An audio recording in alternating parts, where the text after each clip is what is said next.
I mean, so if it wasn't Lee Harvey Oswald working by himself, what do you think was the motive behind your uncle getting killed? It was people who were, it was a group from the CIA who were, who had been involved in Miami, who were angry at my uncle, felt my uncle committed treason, first of all, in the Bay of Pigs by not sending air cover. And then after the Cuban Missile Crisis, my uncle had established this very close relationship with Khrushchev. And Khrushchev... Who was the head of Russia at the time? Who was the head of Russia. And Khrushchev and they knew they couldn't trust the people around them and the intelligence apparatus and the military. They were both in the same position. They were both war heroes who'd seen the bloodiest part of war. Khrushchev had been basically was going to be purged by Stalin, and he had been in Stalingrad, which was the worst war. That was the worst battle in World War II. I mean, the worst. Yeah. So, and he had been in the middle of it. He did not ever want to go to war again. He didn't want to, but he was surrounded by people, as was Jack, who believed that war was not only inevitable, but it was the sooner the better.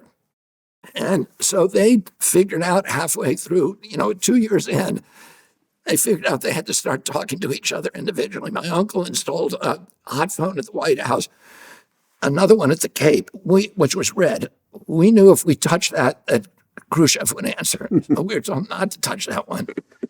And there's still my brother owns that house right now, and the wires to that phone are still sticking out of the wall. But Jack also started exchanging these letters with him, which were smuggled to him by a Soviet spy called Georgie Bochco, who was at our house all the time. We loved him. We knew he was a KGB spy and GRU spy, but he could do rope climbing with his. He was like a fire. He was built like a fire hydrant, but very powerful. He used to do push-up contests with my father. He'd do rope climbing contests. He knew how to do the Cossack dancing, and so we loved him. But he began smuggling these letters from Khrushchev. Trusted him. My uncle, my dad trusted him, and he began to smuggle these letters. The first one he smuggled in was folded in a New York Times, and they exchanged these very, very extraordinary personal letters talking about how they needed to stay out of war. And so Khrushchev then, after the Cuban Missile Crisis, Khrushchev had called Castro to come and spend time with him. And Castro spent several months with Khrushchev in Russia, and Khrushchev had urged him to make peace with my uncle.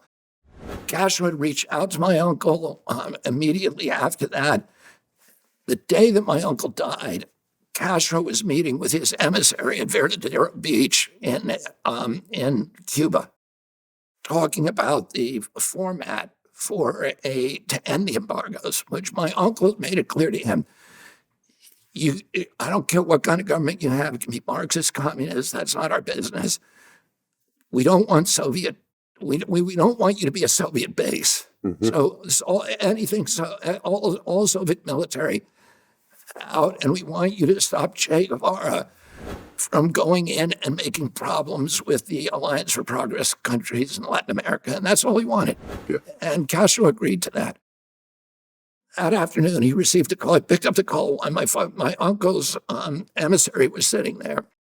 And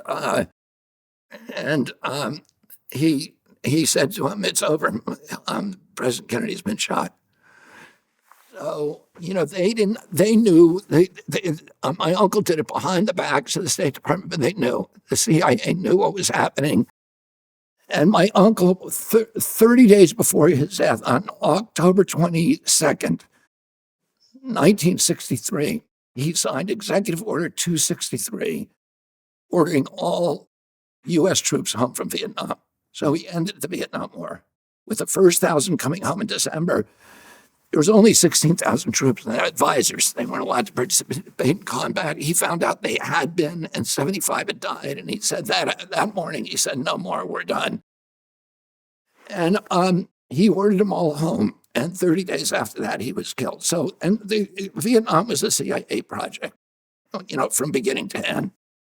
So there were people in the agency, and we know who they were. It was David Hadley Phillips, it was Bill Harvey, it was E. Howard Hunt, it was Alan Dulles, it was James Jesus Angleton. We know the shooters. They were, three men from who had been in Batista's battalions in Cuba, and who later, died under different circumstances. One of them died in a prison in Cuba, imprisoned by Castro. But you asked me what I think.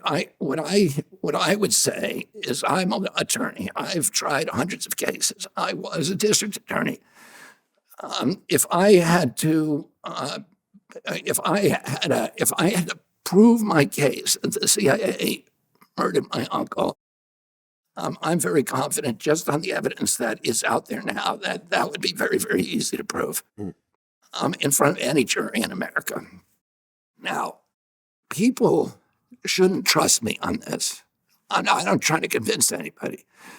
People need to do their own research about everything.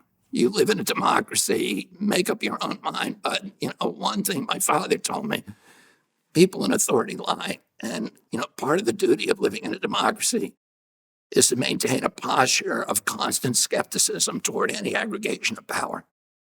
And, trusting the experts is not something you do in a democracy. That's not a feature of democracy or science. It's a feature of religion and totalitarianism.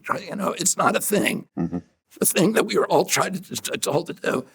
You need to do your own research. And for people who are curious about this, the best book that you can read is a book by Jim Douglas called The Unspeakable. And he has, in a riveting way, with poetic writing, distilled millions of pages of documents and all of these confessions and all of the evidence and put it in one really beautifully written story in this book. And if you pick it up, you won't be able to put it down. But it's a brilliant book, and it probably has 1,000 footnotes in it.